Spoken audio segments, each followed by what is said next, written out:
Los saludamos, amigas y amigos de Canal 15, y los invitamos a mantener todas las medidas de seguridad.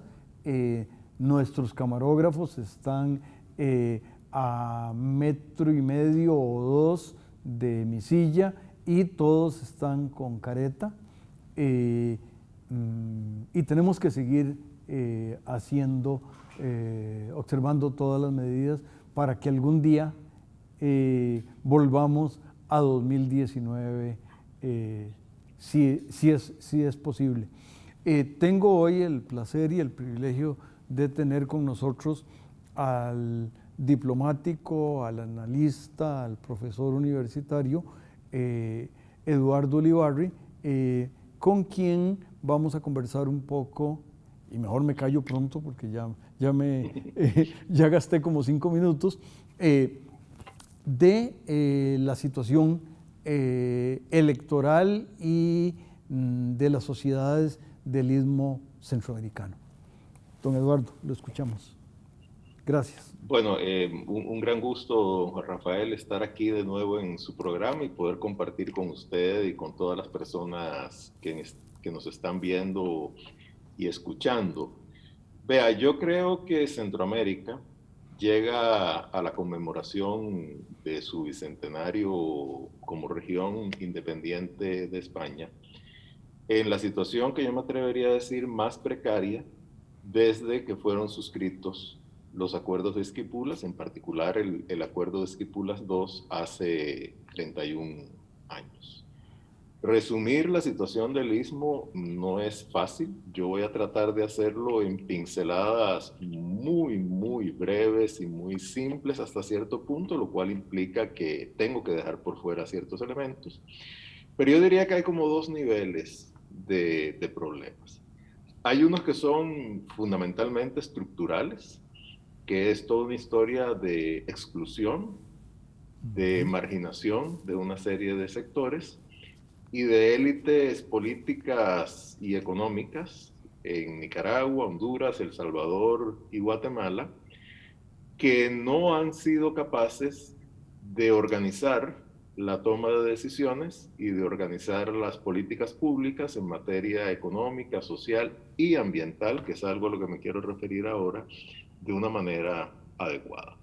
Esto es como el trasfondo. A eso se añade un problema muy serio que cada vez se agudiza más. Eso lo pone de manifiesto el informe sobre la región que publicó hace poco el Programa Estado de la Nación en Costa Rica, y es el tema de la degradación ambiental y el impacto de los fenómenos naturales. Esa degradación ambiental es particularmente aguda en El Salvador y Guatemala, pero también afecta en niveles distintos, pero muy serios, a Honduras y Nicaragua. Y por supuesto, cuando la degradación ambiental ocurre, el impacto de los fenómenos climáticos extremos, entre ellos sequías e inundaciones fundamentalmente, es mucho mayor. Y eso se está viendo, se ha visto particularmente en Guatemala. La válvula de escape de estos fenómenos, a los cuales se añade una violencia endémica y acelerada, ha sido la migración hacia Estados Unidos. Y eso, por supuesto, genera traumas humanos muy serios y además ha producido de parte de Estados Unidos y de México, en algún sentido, una reacción de contención de esas oleadas migratorias. En este trasfondo es que la situación política se ha tornado todavía mucho peor de lo que había sido en otros años. Yo creo que el caso de Nicaragua es el más agudo, el más extremo. 30 y tantos dirigentes opositores apresados, 7 aspirantes presidenciales que fueron apresados y sus aspiraciones totalmente canceladas, y ya digamos, como un elenco de candidatos presidenciales que o es el Frente Sandinista con Daniel Ortega y su esposa Rosario Murillo, o partidos totalmente plegados al régimen de Ortega. En El Salvador sabemos que hay un gobierno con grandes tendencias autoritarias, además un sistema político que después de haber alcanzado, yo diría, acuerdos ejemplares entre la antigua guerrilla y el sector de derecha apoyado por los empresarios, y haber generado un cierto proceso de institucionalización, pues fue víctima de una corrupción acelerada. 4 expresidentes, 2 del Frente del Frente Farabundo Martí de Liberación Nacional, FMLN, y de Arena, el partido de derecha, están o en la cárcel, uno de ellos, o están en fuga, 2 de ellos, o ya murió uno que estaba en la cárcel. Y las tendencias de Nayib Bukele, el presidente, son a desinstitucionalizar el país para poder imponer su mandato personal. Honduras encamina elecciones ahora en noviembre, con candidatos que dejan mucho que desear. 2 de ellos tienen o cargos o sospechas de vinculaciones con la delincuencia organizada y con el narcotráfico. Y además es un país en el cual los problemas estructurales, la penetración del narcotráfico es enorme. Y Guatemala es un país donde también lo último que ha hecho el régimen, impulsado en gran medida por esas élites a las que me referí, es desmontar el aparato bastante endeble que había, pero que funcionaba en algún sentido, para combatir la corrupción. Y además tiene un Congreso totalmente fragmentado, en el cual una serie de intereses oscuros tienen una gran influencia. Entonces, bueno, todo esto genera un panorama sumamente serio. Costa Rica, con todos los problemas que nosotros tenemos, es una excepción.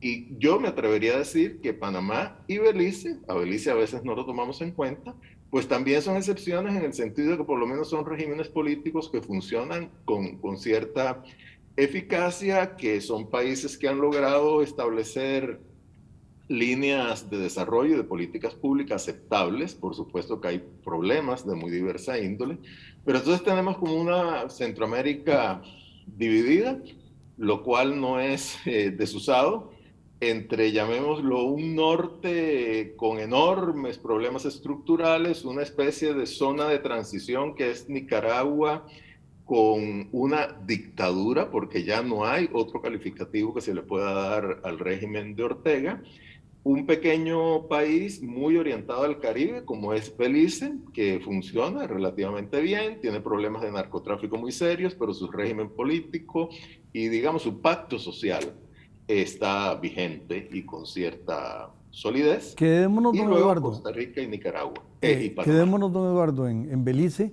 y solicitémosle al canal que nos invite a regresar. Claro que sí.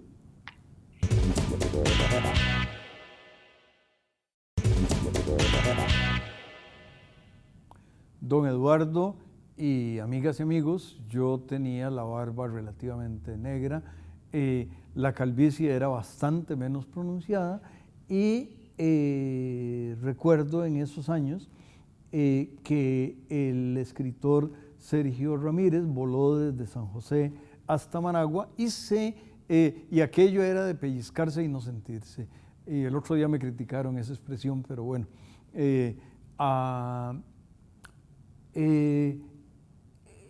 Aquellos ojos que eran igualmente miopes, pero tal vez un poco menos, decían, se llenaron de primavera, independiente de qué estación fuera, y uno pensaba que un mejor mundo era posible.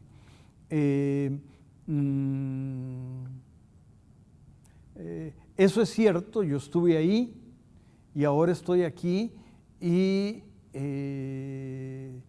cómo ha cambiado todo, pero quería compartirle, don Eduardo, esa sensación, porque sí, más joven, era más capaz de esperanza. eh, Ahora soy bastante más cínico, pero, eh, pero por el otro lado hay Belice, ahí está, Panamá, ahí está. eh, y hay algunas señales positivas de algunas cosas, pero qué mezcla más gris. Sin duda, es una mezcla, pues siguiendo hablando, siguiendo con Centroamérica, perdón, es una mezcla para mí muy decepcionante en gran medida y por supuesto genera un gran dolor y un gran pesimismo. Desgraciadamente yo no veo en este momento una posibilidad de restauración democrática en Nicaragua ni de una salida civil, medianamente civilizada de la dictadura que cada vez se puede tornar peor. En Honduras tampoco veo ningún resultado medianamente decente de las elecciones que se avecinan. En El Salvador pareciera que los ímpetus de Bukele se han detenido un poco, pero bueno, ya tiene el control de la institucionalidad, o sea, del Congreso, y tiene el control de la Corte Suprema de Justicia, la Corte de Constitucionalidad, la Fiscalía, y una voluntad de ejercer un poder hegemónico y bastante arbitrario contra el cual el resto de los sectores políticos, léanse en este caso los partidos FMLN y Arena, están totalmente deteriorados y deslegitimados además. Y en Guatemala, pues tampoco veo ninguna posibilidad de una salida adecuada porque es un país, desde mi punto de vista, es el más complejo de Centroamérica y donde sus élites, sobre todo económicas, de alto vuelo, han tenido la mayor capacidad para apropiarse del Estado y en la medida en que no han logrado apropiarse de ciertos ámbitos del Estado, crear una suerte de Estado paralelo. Y mientras tanto el narcotráfico avanza y no se ve, hay una sociedad civil vigorosa, igual que la hay en el resto de los países, pero esa sociedad civil vigorosa tiene el límite del poder arbitrario de las élites que se conjugan para impedir que haya un adecuado, digamos, una adecuada elevación de las necesidades articuladas por esta sociedad civil hacia la toma de decisiones políticas. Y luego, otro elemento del cual no hemos hablado y que me interesaría introducirlo aquí, todo esto afecta ese concepto de la integración centroamericana. Dichosamente, lo que podríamos llamar la integración económica, o por lo menos los flujos comerciales y de inversiones en Centroamérica, que no necesariamente eso puede llamarse una integración, pues siguen funcionando. Sin embargo, no se han dado pasos como una unión aduanera, simplemente porque hay una gran desconfianza entre los países y yo creo que en gran medida justificada sobre esa unión y la manera en que se podría articular.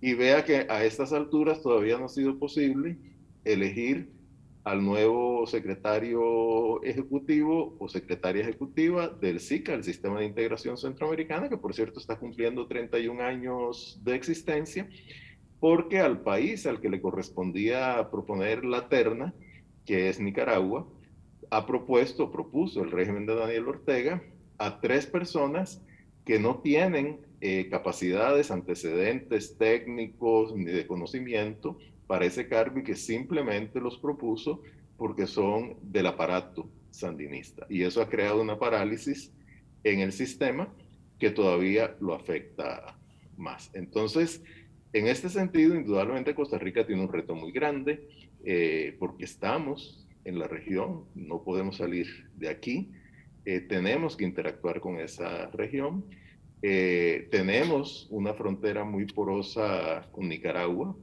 pero de todos modos, la única ventaja, bueno, no la única, la ventaja de Costa Rica en este sentido es que ha logrado, digamos, generar una integración económica con el resto del mundo que le da muchas posibilidades de, digamos, navegar adversidades al comercio en Centroamérica, como ha podido navegar otras adversidades económicas, gracias a su diversificación económica y de mercados de exportación. Pero sin duda, este panorama centroamericano es muy desalentador y tiene costos humanos evidentes, costos humanos en exclusión, en hambre, en migraciones, en muertes en esos procesos migratorios. Y no, reitero, yo que trato de por lo menos tener esperanzas, no necesariamente de ser optimista a veces, pero en este caso soy bastante pesimista, por lo menos sobre lo que el futuro de un plazo inmediato y mediano pueda traer para Centroamérica. La entonces ministra de Comercio Exterior, doña Diala Jiménez, hizo un recuento hace un año y medio eh, de una serie de cosas que estaba en su gabinete, y ella resolviendo y diciendo y haciendo. Y cuando habló de un programa del BID para el mejoramiento de aduanas y fronteras, habló de que en año y medio esperaba tenerlo. Y entonces yo me quedé pensando, pues esta mujer tan llena de capacidad, ¿por qué tarda año y medio? Y ahora un poco uno podría pensar, pues tal vez mejor dure, bueno, ya ella no, pero tal vez es mejor que se dure unos 4 años, porque... la otra cosa que quería comentar es un poco Alemania, con los países que están al este, porque me dicen que tenemos que estar al este de este segmento, y el canal nos invitará a regresar.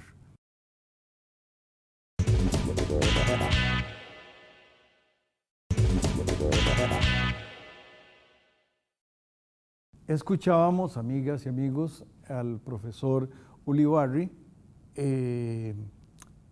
y su mirada sobre la región, y yo decía que, y para sumarme a lo que él decía, de que Costa Rica ha manejado con prudencia y un poquito de suerte cosas, y que no ha vuelto a haber problemas de camiones en las fronteras. Vamos a ver cuánto dura, pero en general los flujos corriendo, la recuperación de la economía mundial afecta a toda la región, que toda la región es muy abierta al comercio, y en tanto que el paquete nuevo de infraestructura de Biden va a tener consecuencias interesantes. Es más, si yo pudiera opinar, hubiera hecho un programa proactivo en este país y en todos los demás de focalizar cosas que se pueden hacer, y uno podría montarse sobre ese cohete que va subiendo, pero aún sin hacer nada, vientos positivos soplarán. Vea que no solo negativos hoy. No, claro, hay cosas positivas y digamos desde el punto de vista económico, la recuperación, digamos, la dinámica, recuperación económica de Estados Unidos, que es nuestro principal mercado y además nuestra principal fuente de inversión directa, es fundamental. Y yo diría que eso explica en gran medida cómo el IMAE, sobre todo el sector de zonas francas, que es el más orientado a las exportaciones, ha crecido bastante, digamos, está llegando a los niveles pre-pandémicos en Costa Rica. Y eso también beneficia al resto de Centroamérica porque quizás en mayor medida Estados Unidos es su principal fuente de exportaciones, de inversión y además la fuente de remesas de los familiares particularmente importantes.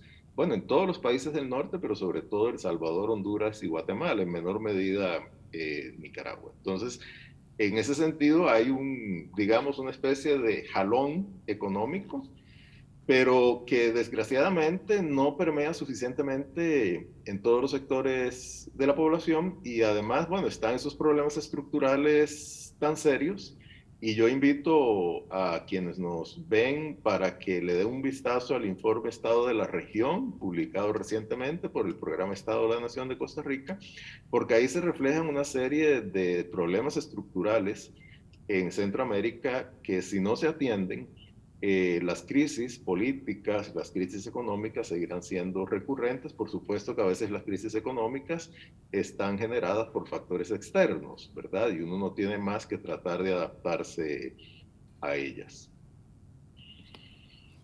Pues peguemos un salto hacia adelante. Dentro de 5 años, si tuviéramos varita mágica, ¿qué pediríamos que ocurriera, don Eduardo? 5 años, no mañana ni pasado mañana. Vea, yo diría atender problemas estructurales. Ahí yo pondría como un elemento fundamental mejorar la educación y la capacitación para el trabajo, que son como dos patas del mismo banco. Lucha contra la impunidad, mayor transparencia, estados que respondan en mayor medida a los requerimientos de la población, sistemas electorales que no solo funcionan el día de las elecciones, sino que también promuevan una participación democrática y una competencia democrática que en este momento está muy deteriorada en algunos países y sobre todo en Nicaragua. Diría que también pues una búsqueda de desarrollo económico que beneficie a sectores más amplios de la población y que ojalá tenga un cierto dinamismo. Y trabajar tal vez no en los sueños de la integración económica, así retórica, sino en los ajustes de los procesos aduaneros, por ejemplo, la facilidad para el tránsito de mercancías, la fluidez del sistema de interconexión eléctrica, que digamos que mal que bien es una historia de éxito en Centroamérica. Yo creo que eso hay que potenciarlo. Y me atrevería a decir también ya en esto, más particularmente en el caso de Costa Rica, mejorar los sistemas de representación política, que en este momento creo que están bastante chamuscados y que afectan la gobernabilidad democrática. Y desde el punto de vista del comercio exterior, retomar una política de acuerdos de libre comercio y ojalá que nos podamos integrar a la Alianza del Pacífico, que es una tarea desde mi punto de vista pendiente y que ha estado marginada durante esta y la anterior administración. Y en ese tema me parece que en este último punto es importantísimo porque la Alianza para el Pacífico nos permitiría tener un diálogo transpacífico y tenemos éxitos importantes del pasado en Singapur, en China, de alguna manera en la India, de manera que una vez que seamos parte de ese diálogo hemisferio occidental pacífico, podemos beneficiarnos de todo ese crecimiento de las locomotoras asiáticas. Sin duda, la región Pacífico, lo que se llama Asia-Pacífico, particularmente el sudeste asiático, es la más dinámica desde el punto de vista del crecimiento económico.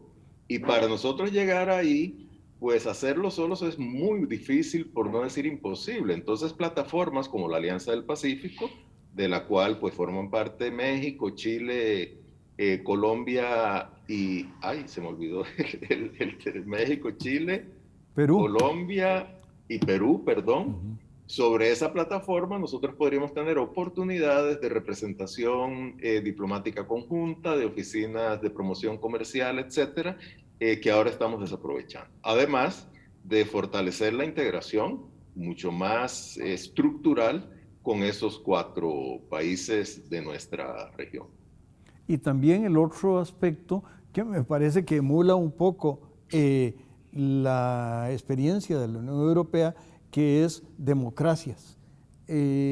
Y tal vez Chile es un excelente ejemplo de un país que frente a problemas, y ninguno de ellos fue pequeño en los años recientes, pero está saliendo con vías democráticas, que tiene dificultades, sí, pero la democracia significa que se termina de alguna manera articulando, ¿no le parece, don Eduardo? Sí, totalmente de acuerdo. O sea, Chile ha encontrado vías institucionales. Habrá que ver cuál es el resultado final de la constituyente, qué pasa en las próximas elecciones. En fin, esos son interrogantes que están abiertas, pero lo importante aquí es que todo eso, ese interrogante, esa, digamos, incertidumbre se da en un marco de institucionalidad democrática. Eso es muy importante. No me atrevería a decir lo mismo de México, que yo creo que ha habido una involución institucional ahí durante el gobierno de Andrés Manuel López Obrador. En este momento hay sí una incertidumbre muy marcada en Perú con el gobierno de Pedro Castillo, y además tenemos Colombia con una serie de problemas estructurales, así que no es tan... no es como color de rosas lo que está sucediendo en los países de la Alianza del Pacífico, pero sí por lo menos están todavía en una vía democrática. Pues con ese mensaje, don Eduardo y amigas y amigos, los invitamos a mantener todas las medidas de cuidado de la salud. Tenemos una sola vida, cuidémosla. Muchas gracias, don Eduardo, y cuídese. Con todo gusto. Muchas gracias a usted.